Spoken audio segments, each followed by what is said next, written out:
Why are we going back to Chili's? I can't even remember. Do y'all remember what's on Chili's menu? Besides chili, of course.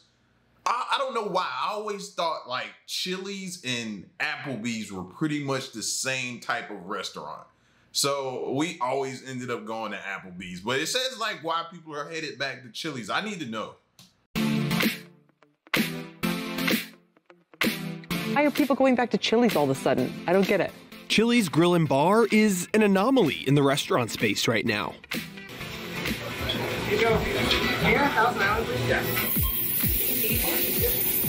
At locations that have been open for more than a year, Chili's fourth quarter sales increased nearly 15% compared to the same time period in 2023. In a segment that is seeing declining traffic and flat sales is a tremendous accomplishment. And I think it speaks to how much what they did really resonates with today's consumer. Chili's parent company Brinker International reported its total revenue surpassing $4.4 billion in fiscal 2024. That's an all-time high for the company. While the brand has experienced some internet virality over the past few months, its current success didn't happen overnight. We've actually been at this turnaround for now it's a little over 2 years. And we just started with the fundamentals of casual dining. So that sounds easy. It sounds kind of a little bit of motherhood and apple pie. The reality is it's really, really difficult to execute. So how did Chili's do it? And can they keep it up?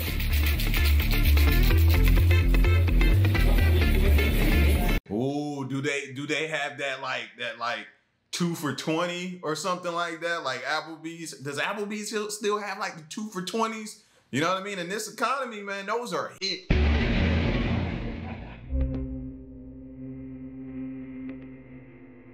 Brinker International owns Chili's and Maggiano's Little Italy. Chili's accounts for more than 85% of its business.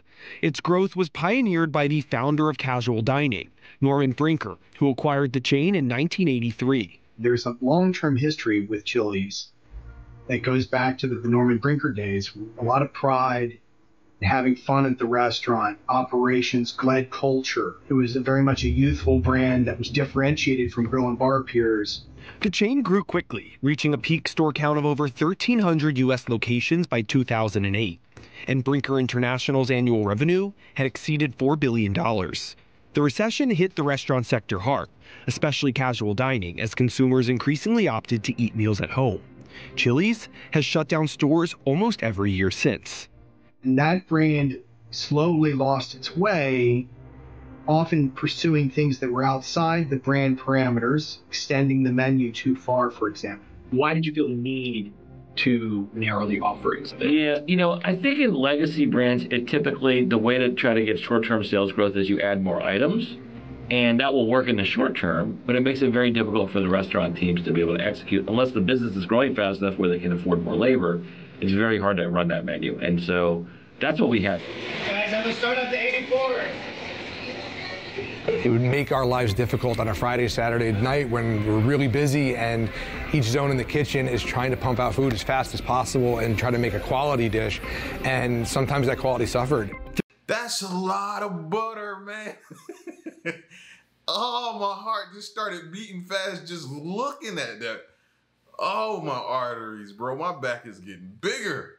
Who else? There was also a misguided focus placed on takeout and delivery. After falling from its highs in 2007, Brinker's revenue remained relatively stagnant in the decade leading up to the pandemic. And even the 3 years preceding COVID, the profitability of the business had gotten worse, partly because they were pursuing off-premise businesses.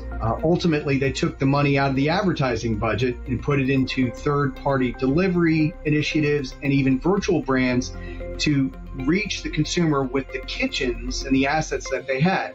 Well, those initiatives hurt the on-premise business. That all changed when CEO Kevin Hochman stepped in 2022.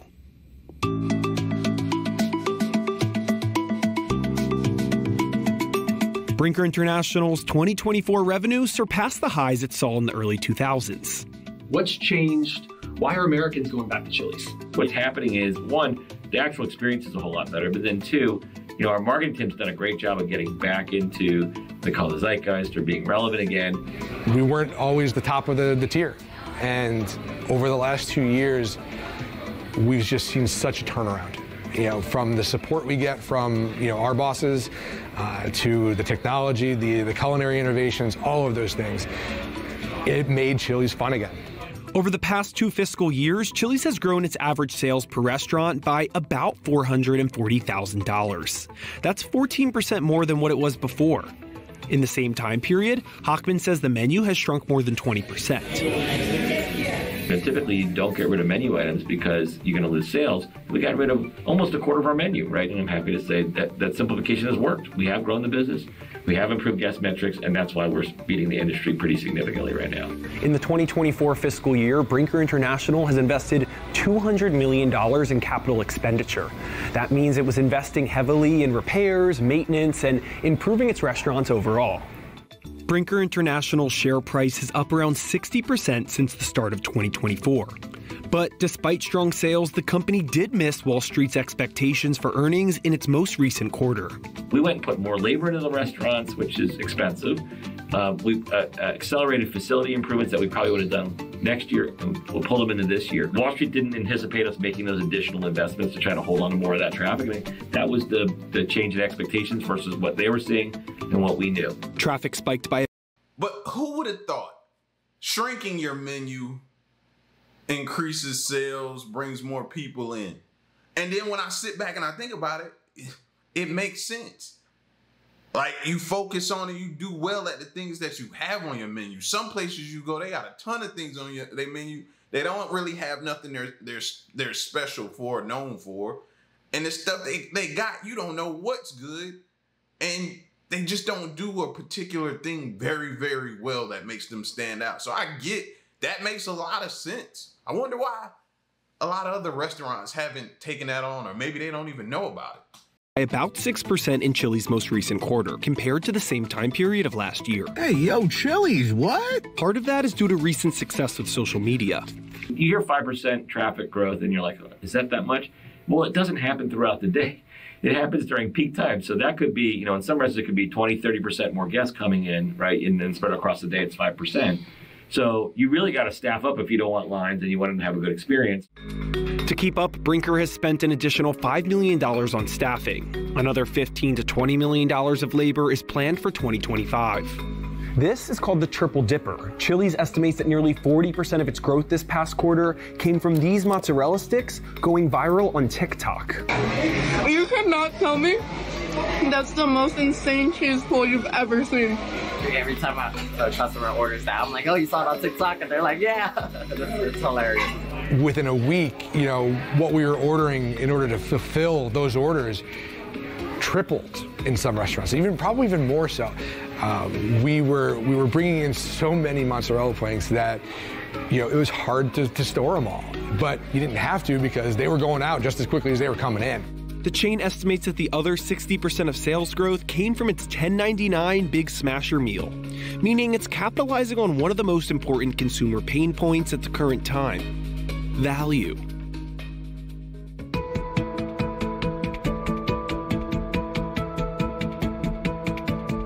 The inflation rate of limited service dining, think food you order at the counter, has outpaced that of sit-down restaurants for all of 2023 and even the first quarter of 2024. And Chili's saw an opportunity precisely there. How is this Chili's 3 for Me only $10.99 when fast food is so expensive? It could be because we don't have to pay for any mascots. Certainly they've had decent success over the last couple of years, but this really now has resonated with consumers in a way that I haven't seen a full service promotion resonate in quite some time. We're a nostalgic brand that brings people in, and they've leaned into that, and they've leaned into the socials, they've leaned into the advertising, and their innovations, their investments are working. I mean, our traffic is up, our sales are up. Brinker spent $14 million more on advertising in its fiscal fourth quarter of 2024 compared to the same time last year. Applebee's has pushed a similar strategy, but with less success. Its same-store sales have been in the negative every quarter over the past year, while Chili's have been in the positive. You order DoorDash nowadays or, delivery, and you might pay $17, $18 for a value meal of sorts from a fast food place, and you're not getting a fraction of what we're offering to Chili's. As casual dining is marketing itself as an alternative to fast food, even CEO of Darden Restaurants, which owns chains like Olive Garden and Longhorn Steakhouse, said certain casual dining chains are taking customers from fast food competitors. Still though... Now, who with me on that? I can agree. I can agree, bro. It's not too many fast food restaurants, spots I hit up. It's not, man. It's so ridiculous now, bro, at fast food. I think when I went to McDonald's and I think a fry was like $4, a large fry was like $4, I was done. And then I think I went to Zaxby's and the wings and things was almost $20 for wings and things. I was like, yeah, y'all tripping. I might as well go sit down, have somebody serve me, get a meal, an entree, everything. If I'm going to start spending up to $20, $30, I might as well go out. Now, I know I'm going to probably spend a little bit more, but at least it'll be worth it. Like, bro, like, I believe him. I believe him. And if y'all go, if y'all go to Applebee's, because I'm sitting here thinking like, man, I want to go to Applebee's now. If y'all go, y'all let me know y'all went to Applebee's and how was it? From a consumer spending perspective, over the past decade, limited service spending has increased as a percentage of overall sales, while full service dining has decreased. Limited service, which includes fast food and fast casual, i.e. upscale fast food, a little bit higher experience, but we bucket it all together in limited service, has outperformed. Traffic has been good. It's slowed as everything else has. Fast food chains are more exposed to the lower income consumer, who have pulled back with certain discretionary spending. Casual dining has more of a percentage of consumers that are over 100,000 in income. And that exposure, that relative exposure has been good for them if they have the right value. However, when comparing a chain like Chili's to McDonald's, the scale of the companies must be put into context. Last year, Chili's revenue was around $3.5 billion, while McDonald's revenue was over $25 billion. Double-digit sales growth is simply much harder to come by when you're that big. Plus, the reality is that consumers who frequent fast food chains versus casual dining chains are often coming from different income levels. Because the interest rates are higher, the wealth effects are less, the long-term real wage declines all hurt the under 50,000 cohort. And unfortunately for McDonald's, for example, they have to deal with that way more than Chili's. In addition to the fact that Chili's has played much better in the value realm. And in fact, quite astutely, Kevin Hochman and team have marketed to that relative value, even versus fast food. The real test for Chili's will be sustaining this recent growth for the long haul. Customers need to not only be coming back, but they need to be spending more too.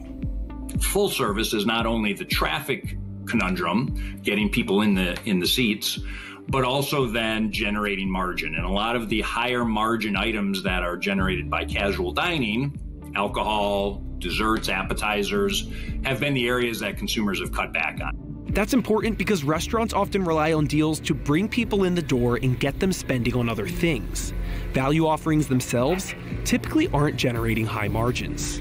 At what point does that eat into profit, though? Are you concerned about that as a maybe long-term? Well, certainly you have to be concerned with that because ultimately we have shareholders and we have a great rate of return. You know, one of the things I'm proud that the team has been able to do is we have what's called a barbell strategy. So as long as we have items that we can offer for guests that want something a little bit more versus some guests that just want a hot price point, and we keep that mix in balance, right? We're going to continue to grow profitability. Hey, you can call me weird, but I love using garlic powder in my seasoning my food. Oh, bro, I'm a garlic powder fan. You know what I mean? So this is how the U.S. biggest garlic producers survived the fall of American garlic. Let's check it out. Christopher Ranch processes about 12 billion cloves of garlic a year, making it the biggest producer in the United States. Workers clean, peel, and pack all of it at this massive warehouse in Gilroy, California. As you can see, there's not a vampire to be seen. Garlic ripens once a year and rots fast, so workers have just a few weeks to dig it all up. When it comes to garlic, we have one shop, and that's all going to be done by hand. The company is one of the last U.S. garlic producers. Most shut down when cheaper Chinese garlic began flooding the market in the 1990s. So how has Christopher Ranch survived the influx of imported, cheap garlic? And how did it help turn what was once considered a niche ingredient into one of the most popular vegetables in the U.S.? Christopher Ranch produces more than half of all garlic grown in the United States. Here, its crops span an area about half the size of Manhattan. In other words, 1 billion bulbs of garlic. That's Ken Christopher, grandson of the original Christopher, who gave the ranch its name in 1956, when he first started growing garlic on just 10 acres. Garlic is an asexual plant. It's essentially a clone of itself year after year. You're going to be guaranteed to have the same flavor profile throughout the decades. And so today we can enjoy the same Italian, bold, zesty flavor that my grandfather first selected 60 years ago. Could you imagine pastas and Italian food without garlic? You just can't even, can you imagine? I can't imagine it. No, we can never not have garlic. They plant all of it in November. Bulbs grow underground over the span of 9 months. Once they're ready, farmers have about a month to dig everything up by hand. Machines would rip the garlic's thin layers of skin, making it harder to sell and quicker to rot. There simply is no automated process. The hand selection process remains the best. They'll ripen between June and August, so the company hires an extra 3,000 workers for just those few months. American farmers often struggle to recruit people for this work, so the ranch hires workers from Mexico on temporary agricultural visas. One problem you're going to find with a lot of farmers in this area is labor. How can we possibly get enough people to produce the food that Americans eat? And it takes hundreds more hands at giant warehouses like these to get produce like garlic store ready. It's critical to get it into one of these rooms as fast as we can. Did I get it off the railing? Each one of 100 million pounds, wherever they're grown in California, all come home to here. Workers wheel it all in these 2,000-pound bins. It's 90 degrees in here. Heat loosens up the skins, so these scraps can fall off. Then, the garlic goes onto this conveyor belt. Because garlic is a root crop, sometimes you're going to have some staining all around the skins, and it's our job to make it give that perfect appearance that you're used to at the market. Ken runs sales for the ranch and checks that all the bulbs look packaged pretty.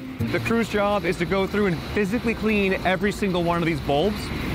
Every day, workers inspect about 200,000 pounds worth. Then, how are they even keeping up? Like, my eyes are crossing just trying to see how they're doing it, bro. And they're just sitting there nonchalantly, just hands. How are your hands doing that? My brain don't even compute that fast. Machines sort the bulbs into 7 groups, depending on their size. The smallest bulbs fall through these tight chains. As the links get bigger, they let in bigger bulbs. You're going to have the largest bulbs coming here on the left lanes, and as we go to the middle lanes, we'll have the middle-sized bulbs, and on the far right, we're going to have the smallest bulbs that we're going to pack for our customers. Restaurants usually go for the big ones. Those have larger cloves. They're easier to chop into finer pieces and give chefs more control over how garlicky their food tastes. Different customers require different kinds of garlic.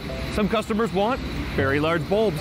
Some customers want smaller bulbs and sleeves. Some customers want garlic in display trays. Some customers want their garlic in 30-pound boxes. But only the smoothest, cleanest bulbs will make it into the shipments that leave this warehouse. Christopher Ranch says that's only about 60% of all the garlic they harvest. The rest will get processed in another room, but we'll get back to that. Another crew checks for any lingering dirty skin that might make the bulbs less valuable. And then essentially the final part is they're just cleaning and then it goes into a box. And this is going to be found at retailers starting next week. About 5% of the garlic Christopher Ranch produces leaves the country, going to Canada, Japan, Mexico, or New Zealand. All the rest stays in the U.S. Our business model split into retail, food service, and industrial. The company ships these boxes off to major chains like Costco, Kroger, Trader Joe's, and Safeway across all 50 states. In some of our relationships with companies like Blue Apron, they've mentioned that garlic is the one constant they have in every single box of product they ship out nationwide. On a typical day, they'll fill 7 semi-trucks with garlic. But things were different when Ken's grandfather started the company in 1956, when he only sold to a produce market in San Francisco. When he started, he was almost a joke in town. Garlic was very much a niche crop, a niche vegetable. The kind of garlic that's popular in the U.S. today was brought over by Spanish explorers in the 1500s. But it wasn't until Italian immigrants came to California in the late 1800s that the crop found its home in Gilroy. Well into the 1950s, it was mostly popular among immigrant communities that faced discrimination. Only niche markets carried the vegetable, and it stayed out of the mainstream for decades. Things started to change in the late 80s, when American scientists confirmed the ingredient was really good for you. It contains a natural antibiotic called allicin, which can help prevent blood clots. Garlic became newsworthy, and its popularity continued to grow. So you take a whole garlic head like that, and it takes a long time to take each clove off and peel it. America's gotten a whole lot more diverse. So as America's cultural palates become more diverse, garlic's moved from being very side plate to being center plate. In the 1990s, garlic finally became one of the most produced crops in America. The only problem was that the white skins stain easily, so a lot of it was hard to sell, because Americans wouldn't buy bulbs that didn't look perfect. That's where Ken's grandfather, Don, saw an opportunity. Because garlic is so time and labor intensive to grow, we want to find a home for every single pound. Christopher Ranch was the first company in America to sell the crop peeled. They invented this machine that could peel hundreds of cloves in minutes and produce garlic Americans were willing to pay 50% more for. It gave the ranch an edge over its American competitors. Within the first few years, peeled garlic accounted for 10% of Christopher Ranch's revenue. Today, their machines peel more than 1 million pounds of garlic every week. First, the bruised up bulbs go into these giant drums called crackers, which use rubber rollers to break them down into cloves. Then, a 60-person crew sorts them again, chucking out the completely rotten ones. And the pretty guys? They go into a special room. Giant machines portion the cloves into cups and blast them with compressed air. Most peelers do that at around 116 pounds per square inch. That's about 3 to 4 times the air pressure of a car tire. Machines whip the garlic around at 1,200 revolutions per minute, and those stubborn shells fly right off. Who else is wondering how that place smells? Huh? Maybe y'all already have made the comment of, I know that place stinks. I know it stinks. Does it though? We don't know. We probably right, but we don't know. Cause I don't know, man. I can't really tell. People got masks on. You can't really see their facial expression. If they frowning, if the smell gets to them, they need to take a break or something like that. I just find myself wondering about the smell. Who else? Upgrade their machines every few years. Their newest one can peel 100,000 pounds of garlic in an 8-hour shift. These computers can identify which cloves are going to be okay for our final pack. They're going to identify where the gross defects are. They're going to identify sunburn. And using automation, we can fire small streams of air, kick out the bad cloves, and let the good ones go by. In effect, saving a whole lot on labor costs. Today, peeled garlic accounts for 40% of the company's revenue. But Ken says they've constantly looked for new ways to keep up with growing competition from China. The U.S. started to import cheap garlic from China shortly after the Cold War. But Chinese bulbs sold for almost 50% less than American ones. The U.S. government accused Chinese producers of trying to gain a monopoly by selling garlic for less than what it takes to grow it, also known as dumping. By the mid-90s, Christopher Ranch sales had fallen by half, and the company started laying off workers. The U.S. government tried to control it with anti-dumping duties in 1994. But Chinese imports continued, and by 2004, the U.S. was importing over half of the garlic it consumed.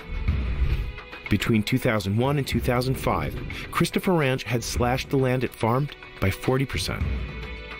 And during this period, the U.S. garlic industry was losing an estimated $600 million to Chinese imports. Meanwhile, in China, garlic was beating gold stocks, becoming the country's most lucrative asset. Before the 1990s, nearly all the garlic consumed in America was grown in America. There used to be 12 commercial garlic growers in the country. Now we're down to 3. And Ken often spoke about it, even on TV, as seen in this clip. He's just back from Washington, D.C., where he lobbied to help win a new 10% tariff on Chinese garlic. One of the hardest things I've ever done was actually going to D.C. and testifying and offering evidence that the Chinese continue to impact and negatively hurt the domestic garlic industry. In 2018, then U.S. President Donald Trump imposed a 10% tariff on garlic coming from China. That tariff rose to 25% in 2019, and President Biden has kept them in place. In the past decade, China imports dropped overall, but the country remains America's main foreign supplier. Tariffs are applied before it even enters the country, so we found that they were incredibly effective. Keeping the company profitable has required constant innovation, though. Over the years, they've launched dozens of new products that Americans would pay more for, like minced, crushed, pickled, or chopped garlic. We've really had to upgrade our skill set in that respect. You're not always going to get perfect bulbs like the one you see here. We try to use every piece that we can. And I feel like that. Anybody with me on that? I feel like the minced garlic is like super strong. Like, it's like, I don't know, it kind of turned me off of it a little bit. I don't use it. Queen uses it a lot. But it just, yeah, man, it's not for me, bro. Cause like I've tried it in like, I don't know, we've tried to do like certain stir fries or dishes like that, you know, where you would need to do like, or maybe like a beef and broccoli, and for that, the sauce, it calls for like minced garlic or something. It was one of them dishes, man, and I tried it, and you could really taste how strong it was. It was too strong, and you only used a small little bit of it. This facility churns out 100,000 pounds of roasted garlic every week, accounting for 5% of the company's sales. We're going to have a two-sided convection oven, heat up the garlic to about 250 degrees. You can kind of see through a layer of garlic. Then they put it on these fans for 30 minutes. Oh, yeah. Sorry, I didn't think we were going. It goes into this cooler next. It gets the temperature down to about 40 degrees Fahrenheit, which helps make the garlic shelf stable and ready to ship across the country. They pack some of it into these 30-pound boxes and send it off to their warehouse to store. Their robots can portion out and seal up to 500 packages every hour. In a single day, Christopher Ranch cranks out about 200,000 pounds of garlic. They also sell garlic skins to local farmers as animal feed. Some of our garlic may not be perfect for restaurants, and so we're going to find a new home for it. But Ken says, to stay competitive, they also had to sell Chinese garlic, but not under the Christopher Ranch name. And the packaging doesn't say grown in California, like these boxes do. If you want to zoom on this is kind of the most important. In 2018, a Netflix documentary, Rotten, accused the company of selling Chinese garlic peeled by prisoners under its own name. Christopher Ranch has denied those allegations. They made a critical mistake. This is a streaming and living thing that continues to impact our brand and our business. We are an ethical company. We're a company that strives to be the best, and we only work with suppliers that bring it into this country and that have the same certifications and documentations that we'd expect of our garlic. Today, Chinese garlic accounts for about 8 to 10% of the company's revenue. but American garlic is still the choice of all chefs who participate in the California Garlic Festival, one of the biggest garlic fairs in the U.S. Whoa, wait a minute. Y'all been holding out. There's a garlic festival? Stop holding out, man. Share the information. I'd definitely be down to go to that. Ooh, garlic. Julie Linesberg has been the head chef of the event since 2022. She bought 300 pounds of garlic from Christopher Ranch to prepare food for 3 days. California garlic is a bit sweeter. When you flip it over, if you see that brown, hairy bottom, you know it's out of our ground, our beautiful soil. If it's nice and bleached and flat, you know it came from somewhere else very, very far away. Julie runs a team of 40 kitchen staff at the official festival tent. Let's open it all the way. So when they get here, it's a fast process. She got here at 6:30 in the morning to prep before thousands of festival goers start arriving at noon. No frying, we have no customers. Everything's got to be fresh, fresh, fresh. All day, they'll prepare nothing but the 2 signature dishes created by Julie herself, garlic fries and garlic bread. It may sound simple, but she's thought of every detail carefully. Our special concoction, and then they will put parm and or bacon. Julie uses 200. Oh, she found a way to my heart when she said she add bacon and the parm cheese, bro. My big back can't take it no more. Where do I go to this festival? How do I get there? Oh my gosh, I need that in my life. Oh. 100 pounds of Parmesan, imported only from Italy. Make sure we're getting some of this from the bottom, okay? How much garlic is in that? A lot? Can I say a lot? So this is where the garlic bread happens. We're toasting it on a charbroiler. In 3 days, they go through about 600 loaves of soft French bread from a local bakery and 300 pounds of butter. Once it gets nice and toasty, it comes over here and it gets dipped in this special concoction that smells just a little bit like garlic. It's garlic and butter and some other things. She uses pre-minced garlic she buys from Christopher Ranch as a base and adds some fresh ground on top. And then we wrap it, and here's an order of garlic bread. Smell-o-vision, I don't know if the camera captures that, but... My kids would OD out here. They eat garlic bread by the loaves. You hear me? By the loaves, bro. We have like spaghetti night or lasagna night or something like that. They won't eat unless she pulls out one of them loaves and you pull it out the pack and you pull it over in half and you stick it in the... Yeah, they gotta have that, bro. And they just be back and forth all day eating garlic bread. Then we'll run it by the boss. Make sure it's the right size for it. Every new batch needs to be approved by Tony Nocetti, the organizer of the festival. Tony's in charge of the garlic pesto pasta, a recipe he learned from his Italian grandmother. This ain't McDonald's here. This is Nonna stuff back at the ranch in the old days, you know? So I enjoy cooking, and that way I get to eat it. Tony farms walnuts, but everyone here knows him as the guy who saved the Garlic Festival in California. We heard a few years ago that the Garlic Festival was going to close, and it's been the longest running festival here in California. Well, that's when I stepped in and said, we're going to continue to keep the Garlic Festival alive. The city of Gilroy used to run the largest garlic festival, but decided to drop it in 2022. 3 years earlier, a mass shooting at the festival caused insurance rates to spike, and the COVID-19 pandemic slashed turnout in 2020, a year after that. Who would shoot up a garlic festival, fam? Like, you gotta be a sick individual to shoot up a garlic festival. Are you kidding me? You ain't nothing else better to do that day? I'm pretty sure. But a garlic, who wakes up with angry at a garlic festival? Like, oh my gosh, bro.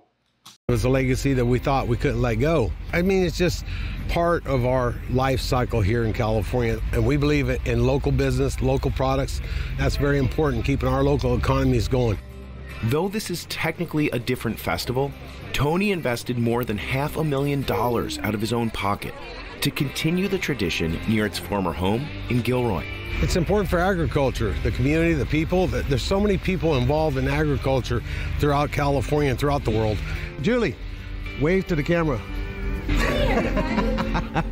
Without her, this wouldn't go. She gives me orders, and I think I'm the boss now. She's the boss in the kitchen. This year, nearly 16,000 people attended the festival, more than double the attendance in 2023. Cali Garlic Alley is open for business.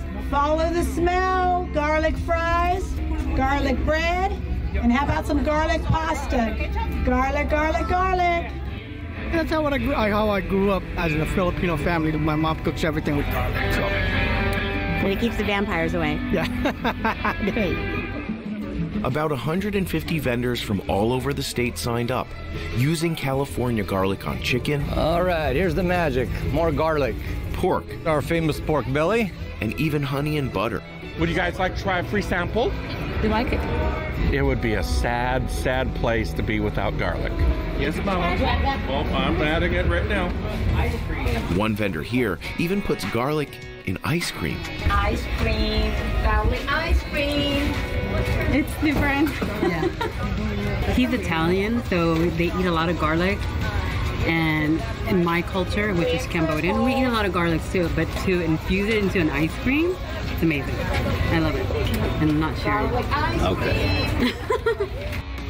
But some festival goers told us it wasn't just about buying local. It's amazing. It has healing properties. It's very good for your body. It acts like an antibiotic. I garlic in the morning, in the afternoon. So I have to be careful when I'm engaging with people. Because they'll smell the garlic before they see me. Ken says these are the customers who will keep the business going. We're finding that Americans... No way. No way she didn't just have on a garlic necklace. Because they'll smell the garlic before they see me. Ken says these are the customers who will keep the business going. We're finding that Americans want the safest and healthiest product for them and their family. Christopher Ranch has its own tent here, selling minced, peeled, and organic bulbs. The company used to supply all the garlic for the original festival back in Gilroy, since co-founding it in 1979. Nowadays, other producers participate too.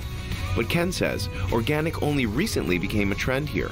About 10 years ago, we started really investing in our organic program, and since then we scaled up. They started off with about 1 million pounds of organic garlic, which was grown without pesticides, fertilizers, or hormones. That often means producing it takes more work, and the garlic has a greater chance at rotting, which is part of what makes organic more expensive. But Americans have been buying more of it anyway.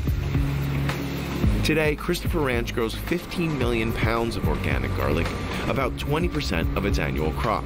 We found that to be our best profit margin center.